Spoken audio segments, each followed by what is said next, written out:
अस्सलाम वालेकुम।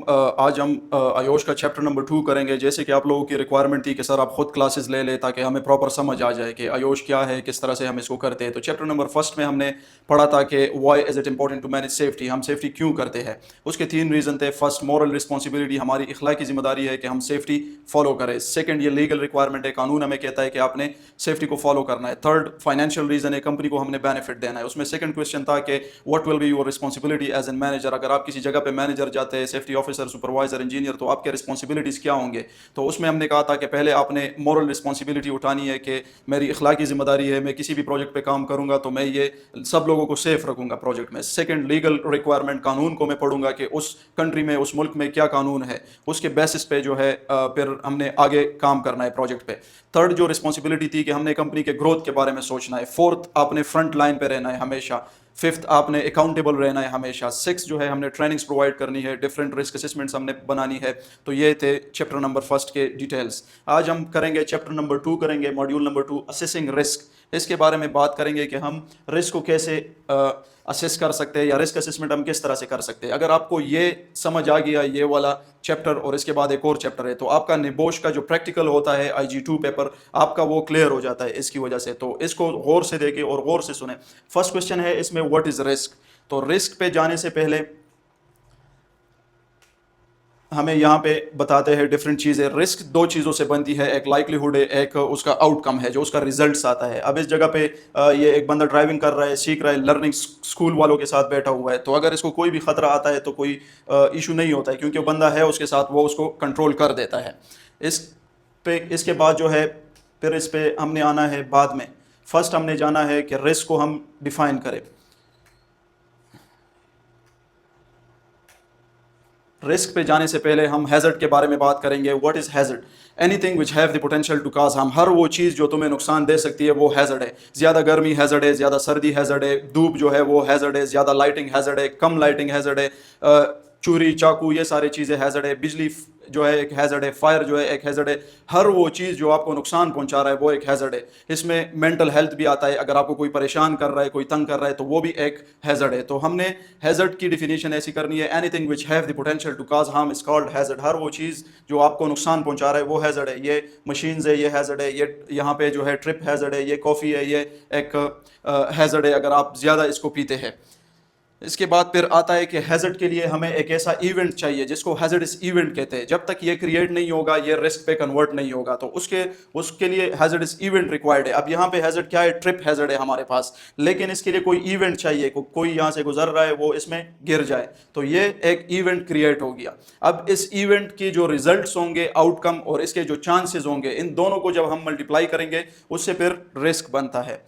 इसी तरह अगर ये मेन जगह पे हो तब भी इसके लाइक्लीहुड चांसेस ज़्यादा है। यहाँ पे इसके चांसेस ज़्यादा होते हैं क्योंकि यहाँ पे इस शॉप पे सेल लगा हुआ है, ये जो है फुटपाथ है, ये जो है रास्ता है, इसमें जेब्रा क्रॉसिंग है, ये फुटपाथ है, तो यहाँ पे लोगों का रश ज़्यादा होगा। तो इसको जितना हमारे पास लाइक्लीहुड चांसेस बढ़ेंगे उतना ही हमारे पास जो है रिस्क बढ़ेगा।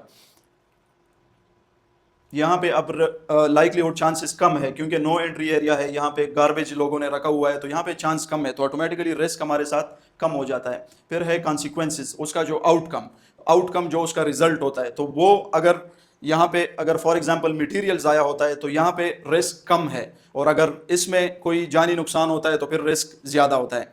तो रिस्क की डिफिनीशन क्या है? The combination of likelihood and the outcome of the event. उस इवेंट का जो आउटकम होता है, दोनों को जब हम मल्टीप्लाई करते हैं तो उससे रिस्क बनता है। तो risk is the combination of likelihood and consequences. Likelihood किसको कहते हैं? चांसेस, कितना चांस है कि ये हैजर्ड हमें नुकसान पहुंचा सकता है। कॉन्सिक्वेंसेज उसका आउटकम, उसका रिजल्ट क्या निकलेगा। जब हम दोनों को मल्टीप्लाई करेंगे तो उससे रिस्क बनता है। अब इस जगह पे गार्बेज एरिया है तो यहाँ पे चांसेस कम थे, तो इट मीन्स यहाँ पे रिस्क कम था, लो रिस्क था। यहाँ पे अब चांसेस ज़्यादा है तो यहाँ पे रिस्क ऑटोमेटिकली हाई हो जाता है। यहाँ पे मटेरियल गिरा हुआ है तो यहाँ पे रिस्क लो है। यहाँ पे जो है ना बंदा जख्मी हुआ है तो यहाँ पे रिस्क ज़्यादा है। हमने सेफ्टी में ख्याल रखना है, सबसे फर्स्ट प्रायोरिटी हमने इंसान को देनी है। सबसे पहले हमने इंसान को सेफ रखना है, फिर सेकंड जो है मशीनरी को हमने सेफ रखना है, फिर थर्ड प्रायोरिटी पे हमने मटेरियल्स को जो है ना वो सेफ रखना है। अब यहाँ पे अब देखें, यहाँ पे अब चांसेस भी ज़्यादा है और उसका कॉन्सिक्वेंसेस भी ज़्यादा है। यहाँ पे लोग स्लिप हो सकते हैं। ये कैंटीन का एरिया है, 1 बजे का टाइम है, ये बंदा यहाँ पे सफाई कर रहा है, तो 1 बजे के टाइम पे लोगों को भूख लग जाता है, लंच का ब्रेक होता है, तो यहाँ से जितने लोग गुजरेंगे तो उतना जो है उनको नुकसान पहुँच सकता है। तो यहाँ पे रिस्क हाई है। अब इस रिस्क को किस तरह से कंट्रोल करेंगे वो फिर अगले चैप्टर में हम बताएंगे। अब यहाँ पे जो है ये दौड़ के जो है ना लेके जा रहा है मटेरियल को, तो यहाँ पे रिस्क बहुत हाई है, क्योंकि ये खुद को भी जख्मी कर सकता है, अगले बंदे को भी जख्मी कर सकता है, मैनुअल हैंडलिंग इश्यूज भी इसको आ सकते हैं। तो यहाँ पे भी रिस्क ज़्यादा है हमारे पास। ज़्यादा लाइटिंग हो, ये आपका हैज़र्ड है, या आपका कोई इस तरह से प्रॉब्लम है, बारिश का पानी नीचे जा सकता है, तो ये भी एक हैज़र्ड है। यहाँ पे कंपनी है जिसमें एनवायरमेंटल इश्यूज़ है, एनवायरमेंटली मतलब धुआं निकल रहा है किसी चीज़ से, तो ये हैज़र्ड है। अब आएंगे what is risk assessment. Risk assessment किसको कहते हैं? तो रिस्क असेसमेंट एक ऐसा असेसमेंट है जिसमें हम रिस्क को आइडेंटिफाई करते हैं, हैज़र्ड को, और फिर उसका कंट्रोल प्रोवाइड करते हैं, तो उसको रिस्क असेसमेंट कहा जाता है। हेल्प, आपको क्या हेल्प कर सकता है? आपको बचा सकता है, सेफ रख सकता है, आपके वर्क फोर्स को सेफ रख सकता है, आपके बिजनेस को सेफ रख सकता है, क्योंकि रिस्क असेसमेंट में सबसे पहले हम हैजर्ड्स को आइडेंटिफाई कर लेते हैं। अभी फॉर एग्जांपल ये क्लासरूम है, इसका आपने रिस्क असेसमेंट करना है, तो यहाँ पे आपने हैजर्ड्स आइडेंटिफाई करने हैं, फिर उसके बाद उसका कंट्रोल आपने प्रोवाइड करना है। तो जब हम रिस्क को असेसमेंट करते हैं तो उस दौरान ही बहुत सारे रिस्क और बहुत सारे हैजर्ड्स हम कंट्रोल कर सकते हैं। बिफोर स्टार्टिंग द वर्क, काम शुरू करने से पहले हम उसको कंट्रोल कर सकते हैं। या रिस्क असेसमेंट के स्टेप्स क्या है, तो उसमें हम बताएंगे फर्स्ट स्टेप है आइडेंटिफाइंग हैजर्ड, फिर who might be harm and how, फिर थर्ड स्टेप है एवेल्युएट द रिस्क, फिर फोर्थ स्टेप है रिकॉर्ड द सिग्निफिकेंट, फिर फिफ्थ स्टेप है इसका रिव्यू। तो अब इस एरिया का अगर हम रिस्क असेसमेंट करते हैं तो हमने लोकेशन को देखना है, पीपल, लोगों को देखना है, कितने लोग इसमें इन्वॉल्व है, इसमें हमने इक्विपमेंट्स को देखना है, कौन कौन से इक्विपमेंट इसमें इन्वॉल्व है।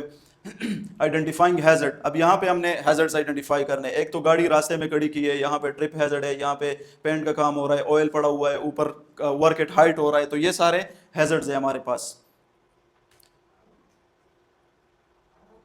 अब एस्टिमेट द रिस्क, सेकंड जो है इसका, फर्स्ट आइडेंटिफाई हैजर्ड, फिर second who might be harm and how, किस किस को नुकसान पहुंच सकता है, तो इस जगह पे जो भी लोग इन्वॉल्व होते हैं उनको नुकसान पहुंच सकता है उससे। फिर थर्ड पे है लाइकली, उसका हम एवेल्युएट द रिस्क। एवेल्युएशन कैसे करेंगे? हमने पहले कहा था कि रिस्क किसको कहते हैं, is the combination of likelihood and consequences. जब दो चीज़ों को हम कंबाइन करते हैं उससे रिस्क बनता है। तो सबसे पहले हमने लाइकलीहुड को देखना है, फिर कॉन्सिक्वेंसेज को देखना है, तो तभी हमारे पास रिस्क आ जाता है कि इस जगह पे कितना रिस्क है।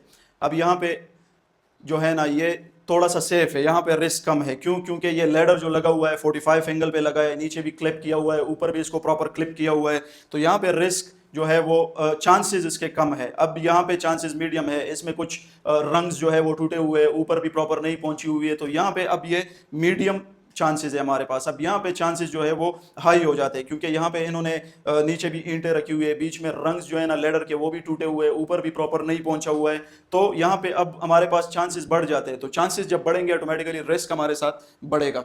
जब चांसेस कम होंगे तो ऑटोमेटिकली रिस्क भी कम होगा। अब हम कॉन्सिक्वेंसेस पे आते हैं, उसके नतीजे पे कि क्या क्या नतीजा होगा उस पर। तो यहाँ से अगर कोई भी बंदा इस एरिया से गिरता है तो यहाँ पे हमारे पास कॉन्सिक्वेंसेस उसके लो होंगे।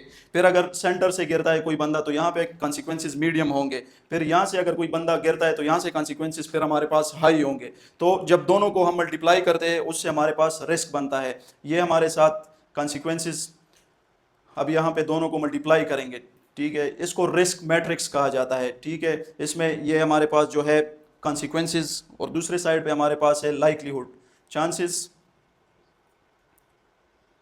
ठीक है।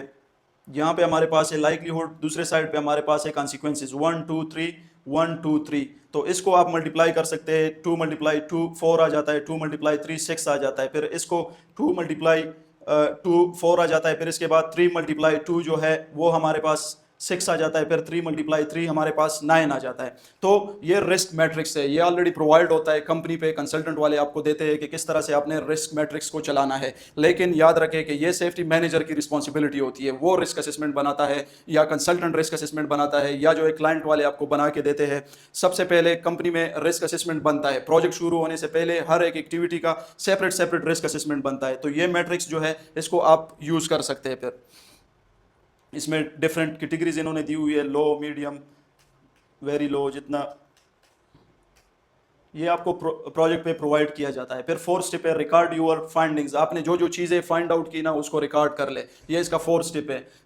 हमने यहाँ पे क्या करना है, steps of risk assessment. Steps of risk assessment क्या है, फर्स्ट आइडेंटिफाई हैजर्ड, हमने हैजर्ड आइडेंटिफाई किए। सेकंड फिर who might be harm and how, किस किस को नुकसान पहुंच रहा है और कैसे पहुंच रहा है वो आप लिख लेते हैं। फिर थर्ड पे है एवेल्यूएट या एस्टिमेट द रिस्क। फिर फोर्थ पे है रिकॉर्ड सिग्निफिकेंट फाइंडिंग्स, आपके जो फाइंडिंग्स है उसको रिकॉर्ड कर लो, एक एक चीज़ को आप रिकॉर्ड कर लो। फिर उसके बाद आता है लास्ट में रिव्यू आता है, कि मतलब आपने जो रिस्क असेसमेंट कर दिया है इसको एक दफ़ा रिव्यू कर लो, कोई चीज़ तो नहीं रह गया है हमसे। तो वो रिव्यू जब आप करते हो एक दफ़ा, फिर उसी जगह में हैजर्ड्स देखते हो, उसी जगह में फिर थोड़ा सा आइडेंटिफाई करते हो कि किस किस को नुकसान होगा। फिर उसके बाद जो है आप प्रॉपर एवेल्यूएशन एक दफ़ा फिर करते हो, फिर उसमें कोई चेंजेस अगर करनी हो तो वो आप रिव्यू में कर सकते हैं। अब यहाँ पे जो है ना आप हैज़र्ड्स आइडेंटिफाई करें, यहाँ पे क्या क्या हैज़र्ड है, तो ये आप लोगों के लिए क्वेश्चंस है। आप इसमें हैज़र्ड्स आइडेंटिफाई करें और आप ये प्रोजेक्ट जो है हमें बता सकते हैं, कमेंट्स में भी बता सकते हैं कि कौन कौन सी जगह पे हैज़र्ड्स है। तो ये आप लोगों के लिए एक टास्क हो गया।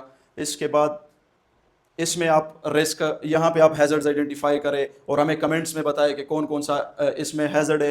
फिर अगर कोई आप लोगों से रह जाता है तो वो फिर हम आपको समझाएंगे कि इसमें कौन कौन सा हैज़र्ड है। इसमें आप लोग आइडेंटिफाई करें कि ये पूरा वर्क प्लेस है, तो इससे आप लोगों का प्रैक्टिस भी हो जाएगा, आप लोगों को समझ आ जाएगा कि यहाँ पे हैज़र्ड किधर है, उसका फिर कंट्रोल कैसे देंगे हम। तो वो आप हमें कमेंट्स में भी बता सकते हैं, इनबॉक्स पे भी बता सकते हैं। तो ये था हमारा चैप्टर नंबर 2, फिर इंशाल्लाह कल चैप्टर नंबर 3 हम स्टार्ट करेंगे। Thank you.